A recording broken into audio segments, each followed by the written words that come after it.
তো পশ্চিমবঙ্গ সরকারের পক্ষ থেকে সাধারণ মানুষের জন্য বড় উদ্যোগ। নমস্কার, গড়াইয়ের ক্যামেরা থেকে আপনাদের স্বাগতম।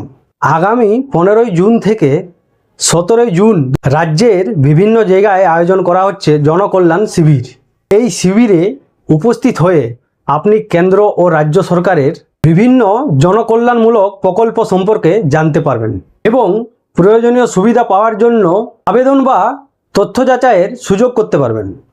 শিবির চলবে প্রতিদিন সকাল 10টা থেকে বিকেল 5টা পর্যন্ত।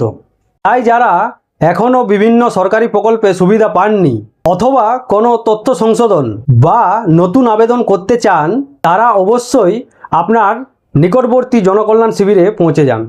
শিবিরের সঠিক স্থান বা অন্যান্য বিস্তারিত তথ্য জানতে যোগাযোগ করুন আপনার নিকটবর্তী পৌরসভা অথবা ব্লক অফিসে। তাই আর দেরি নয়, 15 থেকে 17 জুনের মধ্যে সময় বের করে জনকল্যাণ শিবিরে অবশ্যই যান এবং সরকারি সুবিধা গ্রহণ করুন। ভিডিওটি ভালো লাগলে লাইক, শেয়ার ও ফলো করতে ভুলবেন না। ধন্যবাদ।